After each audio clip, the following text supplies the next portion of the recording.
বেতার বন্ধু মহসিনের কাছ থেকে বেতার সম্বন্ধে অনেক কিছু জেনেছি, শিখেছি। ভালো লিখত। নানান বেতার গ্রুপের শ্রোতা বন্ধুরা বেতার সম্প্রচারিত বিভিন্ন রেকর্ডিং ওর কাছ থেকে ধারাবাহিকভাবে পেয়ে উপকৃত হতো। ওর কাছ থেকে আমরা একটা নিঃস্বার্থ সেবা পেতাম। বছর কয়েক আগে মহসিনের সাথে যোগাযোগ হয়।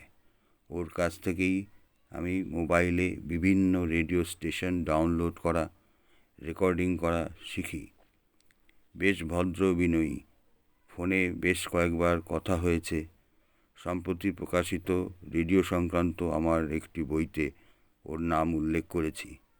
ওর সাথে ফোনে অনেক কথা হয়েছে, এমনকি মৃত্যুর 10-12 দিন আগেও ও আমার সাথে খুব অল্প সময়ের কথা বলেছিল। তারপরে ফোনে কথা বলার চেষ্টা করেও ব্যর্থ হই। গত 11ই ডিসেম্বর বিশ্বনাথ মণ্ডলবাবুর কাছ থেকে ওর মৃত্যুর খবর জানতে পারি। দেখা হওয়ার কথা ছিল, তার হলো না। বেতার শ্রোতা বন্ধুদের কাছে ওর নাম অম্লান হয়ে থাকবে। একজন বেতার বন্ধু শুধু নয়, একজন সজ্জন ব্যক্তিকে হারালাম অকালেই। ওর স্মৃতির প্রতি রইল আমার গভীর শ্রদ্ধা।